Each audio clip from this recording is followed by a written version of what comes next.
Hey, let's have a look at how I made this illustration right here. Sketch, super simple, just two layers. I like to draw the glasses separated just in case that I need to make some corrections about the structure. With a sketch like that, the inking came out very easily. I just started going little by little, covering the whole thing, and then once I had the whole sketch just inked, it was time for my favorite part of the inking, which is adding those nice blacks on the shadows. For this comic style that I have been doing lately, the coloring process is actually super easy. So you can see that I have all the flat colors in one single layer, and when I show them you can see that the colors are very simple, just one single flat color for each section of the character. Something that it's important here is to note that none of the colors are super saturated, but I try to keep kind of like in that area of the color palette. I found out that this way of coloring works better with desaturated colors. This little guy right here is something super small, but if you see before and after, once I turn it on, it's just a bit of blush around the nose and the ears of the character, just so that it looks like it's alive. After that, I just put one single layer that you can see it's clipped to the main character, and this one is in multiply mode, and it's very important to start the process of coloring it. And with the whole character now in shadows,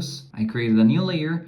This one is in overlay mode, and once I activate it, suddenly magically my character is in light. And if you pay attention to the shadow right here, and why I think that this shadow actually looks pretty good, is because I created a transition up here with a halftone brush. So when you see it up close, you see the detail, you see the texture, but from afar it just looks like a soft transition.